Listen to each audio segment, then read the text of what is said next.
Carson is joining us. He's a key member of the House Intelligence Committee. Congressman, thanks so much for joining us. Thank you for having me, Wolf. What a pleasure. So you've heard the Republican Senator Lindsey Graham accusing your House impeachment inquiry of secrecy, of violating the president's due process rights. What do you make of that? I think it's all political pandering. I think that what happened yesterday, I was in that skiff, Wolf, was embarrassing. It was unpatriotic. It was un-American. And it was a mob mentality of sorts. It was very disturbing, but it was all theatrical.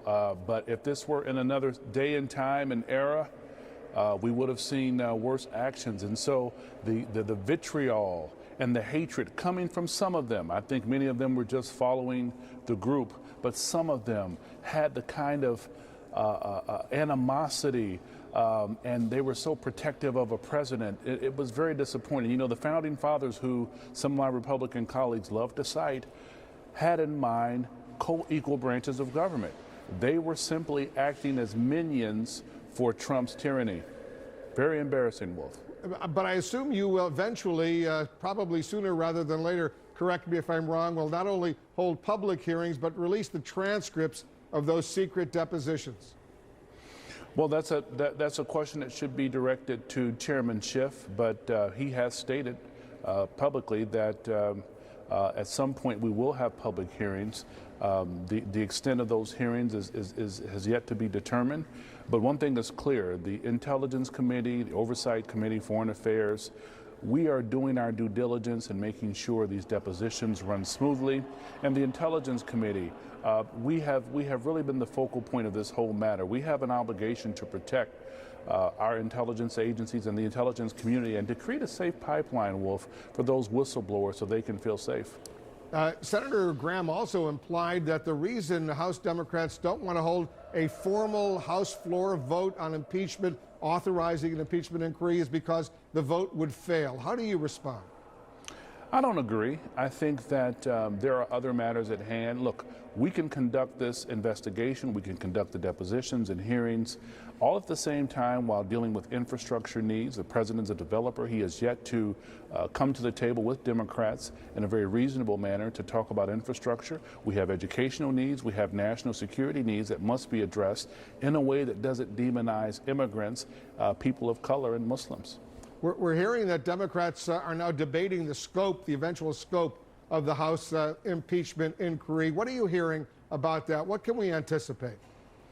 Well, I think we can anticipate rule of law being instituted. I think that we want to streamline these efforts. I think my Republican colleagues, many of them, at least privately, are deeply concerned about the reality in which we live. I think they're disappointed by the weakness that they've seen from the leadership within their own caucus, a leadership that is unwilling to stand up to President Trump and say, you know what, sir, enough is enough. You have done enough damage. It is time for us to focus on an agenda that reflects the people's interests and not about your reelection efforts for 2020 or covering for you in this quid pro quo scheme with Iran that has failed miserably.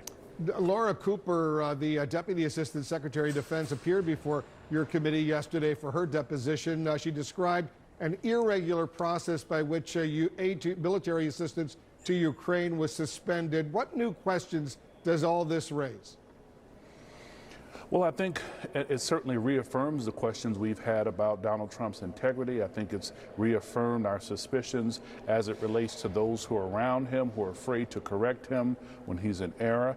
I think it also has reaffirmed the questions we've had about the lackluster leadership and the lack of intestinal fortitude when it comes to Mitch McConnell, when it comes to Republican leadership, and their willingness to not only protect their caucus against Donald Trump, but to make sure they formulate an agenda that is in sync with the founders' vision of co-equal branches of government. They failed to do so, Wolf. The Washington Post is just now reporting that back in late August, the Trump administration delayed certain trade privileges to Ukraine. Is that something that's come up in your investigation, not only delaying military assistance to Ukraine, but also these trade privileges, presumably to squeeze them into doing what the president and Rudy Giuliani wanted?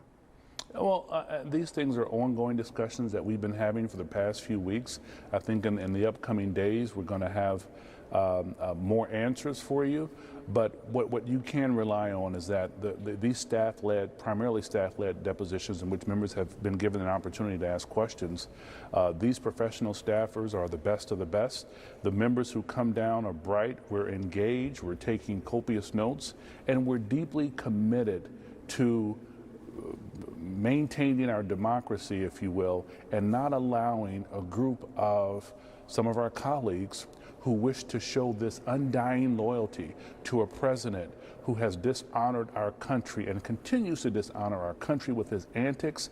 He needs to be firm, put people around him who will tell him the truth so we can preserve our republic. Congressman André Carson with very strong words indeed. Thanks so much for joining us. What an honor. Thank you, Wolf. Just